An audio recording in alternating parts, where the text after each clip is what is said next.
Okay, so we're gonna go to the Fort Corn Trail. Yeah, so the North Sask River, there was an advisory for like a high level warning. It's supposed to rise 10 feet or a little over 10 feet. So we're cruising down to this really, really cool overlook spot. And we're going through Jurassic Park grass right now. We've gone through here just before. scared up a velociraptor. There was a deer stuck laying in the grass. So lots of people say that, you know, they're harvesting and deers will be laying in the grass, and I guess that's real because this one just jumped out. We just missed it. It was a little deer, but it was so short that you could only see the head because the grass is so freaking long. It'll probably lay down, but in here because it's between the trees, it doesn't really get wind, so I guess that's why it goes so crazy. And it's always really wet down in this little area here. This is prime, whatever, grass. Yeah. I don't think there's any more here now, because that one jumped out, he was right here, so chances are it's not gonna. Ooh, geez, that's long.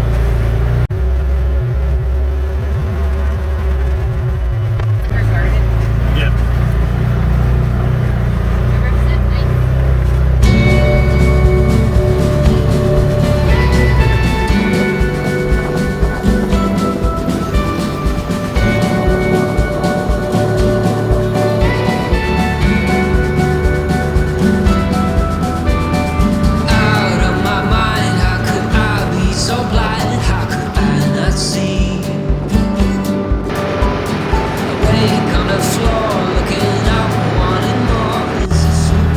So what's super cool about Fort Corn on our side is this 780 road ends and then the trail begins. It's so hilarious. You're just driving along a normal grid road and then that just ends and it just turns into this trail going through Fort Corn. Super cool. As soon as you get in here though, it's mud puddles and yeah. But it's super cool how that works like that. Yeah, oh yeah, it's a little ways, but yeah, so we have our little turn that we got to remember, a right-hand turn, and that takes us all the way down to the river. So once you leave the main trail, you get into this little bit tighter trail, and then you follow this all the way down to the river. I'm not sure how far it would be. It takes about. I wouldn't say this trail is like super well used either. So. Yeah, definitely, but it's decent enough, wide enough. We've been down here in Deep Six a few times, so it's definitely wide enough for what? It scared me. What? Because there was branches and he went to jump for them. All right, so we'll cruise through here. It's about 20 minutes, so.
one has taken this trail this year, it's in danger of growing in.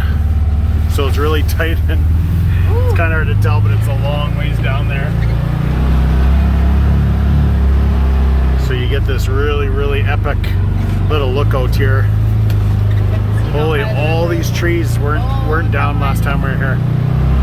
All those trees are down, they weren't last time. Oh, there's an eagle. Oh, look at all of them. Oh wow. No, those are those like whatchamacallit, kind of like buzzards or whatever.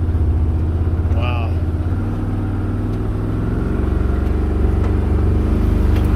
Okay, so we cruise out to this little lookout point here.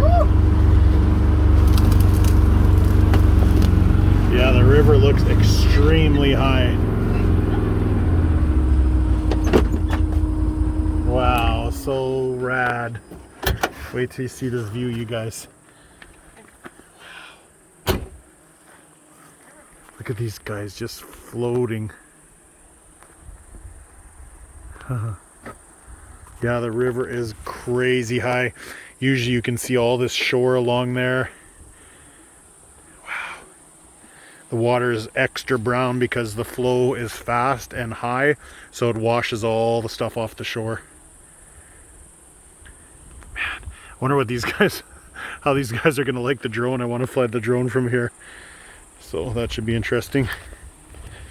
Yeah, it's like, I don't know if you can tell, it's like straight down here. If you went a tiny bit more, you would be in trouble. But yeah, you get the coolest lookout here.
Cool drone shots. It really shows you how crazy tall these banks are for Saskatchewan.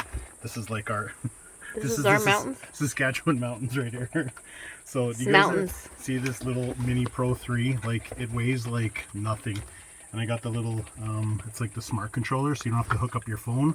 So it's way quicker to start. You just start your drone, and then as you're putting your sticks on, you start this, and within like 40 seconds it's hooked up and you can fly. So it's pretty cool so far. It's a little bit more affected by the wind, I found, with this little light battery. The batteries are so small in this thing. They're not small size, but weight wise it feels like there's nothing in here. So hopefully I got the extended range battery coming for like 46-minute flight time. It's a bit heavier, so maybe it'll be a tiny bit more stable in the wind. But all in all, it's a really great drone as long as it's not too windy. If it's too windy, you put it in sport mode and you can still use it, but it bucks around quite a bit. And when it's landing, it's sketchy because it's fighting the wind so much and you're trying to catch it, and so it's a little sketch, but so far so good. So hopefully I got some great video for you guys. So we're going to start making our way back. We'll get to that beaver section there, and I'll show you a couple of things about that beaver section. Okay. He's like, it's really hot. Yeah. Woo! Yeah. He's like, the sun coming in.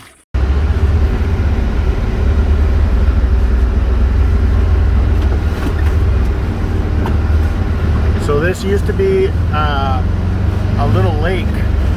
So the one beaver dam there has got a big hole in it, and then this used to be their house, and then this used to be the largest part of the beaver dam, like a good 10-footer with a giant hole in it.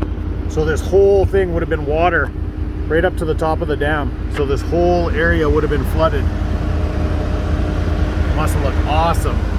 So I don't know if the beavers moved further down or what, but they definitely vacated this whole area, so pretty freaking awesome.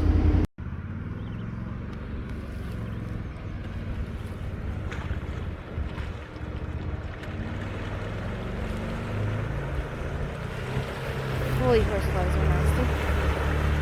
Oh, deep.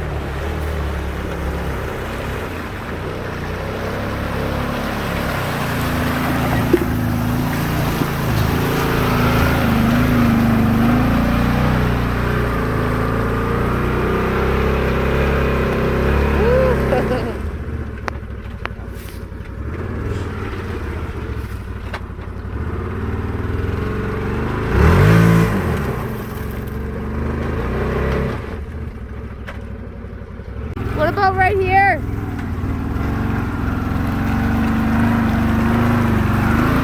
David? Yeah, go over there.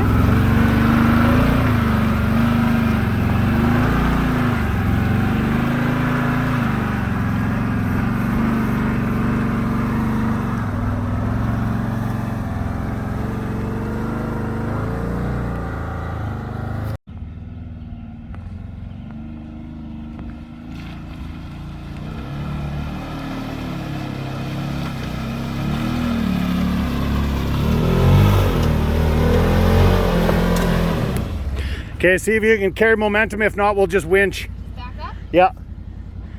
See if you can come at it like to the floor.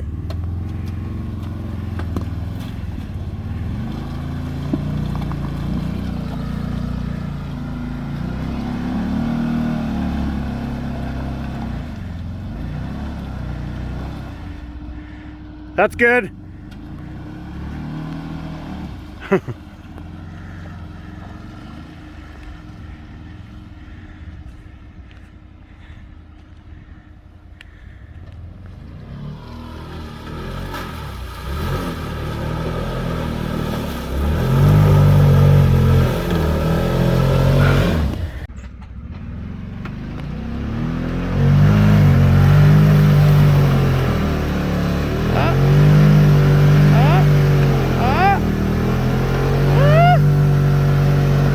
So close. Got her.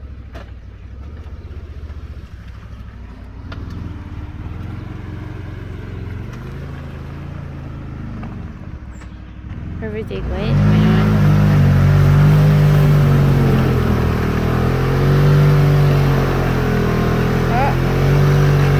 There's like a root right there, and I think it's holding them up. Any other tires?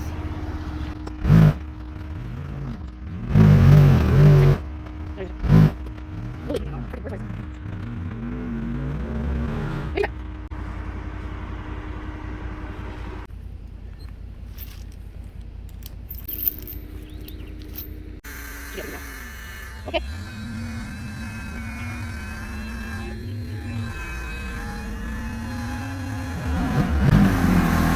Woo! We got it, River, we got it. I would like to do some clutching on Deep 6. We got a QSC clutch kit that we got to put in because you can tell the shift out is so low. It's hard to kind of keep wheel speed up. So we'll throw a clutch kit in too. Be nice to have like a Cryptid or something. That's a great, pretty smooth riding tire, fairly light and still decent in the mud. Look at these back tires. We're bringing home some extra. Those are the Mud Edition MSA.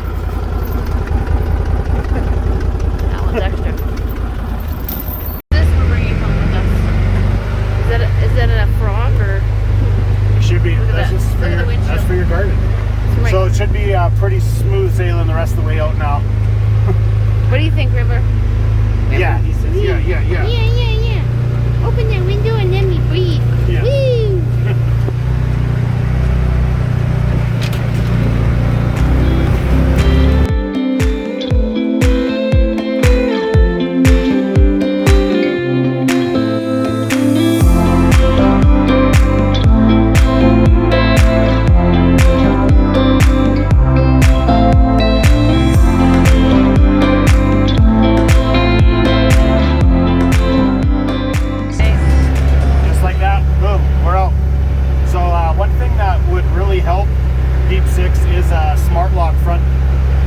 diff, like a full locker front diff. A lot of times you get in a situation where you're laid over and you can just tell that one wheel's not pulling. So this has got the old style Visco lock, not even the QE Visco. So it really takes forever to lock in if it ever does. So it'd be really nice to have a selectable locker out front like Smart Lock like we have on the X3s. So, and I think some of the other Defenders like the XMR, I think they run a Smart Lock front diff. So hopefully that's coming for maybe next model year 6x6s. And another thing, hopefully they're coming out with backcountry tracks. So that we can finally take something like this with a full cab to the mountains. Wouldn't that be freaking awesome? Full heater, full cab. Oh, we'd be riding in freaking style. Woo. So yeah, I just remembered about that, having a Smart Lock front end. So that'd be a very worthwhile swap if the guy did a lot of technical trails. So other than that, we're almost back on the road. I think Yeah, this is a cool trail, man. We got to take it a few more times. Like I we said, need to bring a whole group up here so Yes. that it gets worn in a bit. it And looked like no one has taken it this year, and the last part of it looks like it's almost starting to grow in. yeah. So All right. super awesome little quick adventure for the day. We love bringing you guys along for our quick little adventures. We love you guys watching the videos. We couldn't do what we do without you guys. We love you guys. We'll see you next video.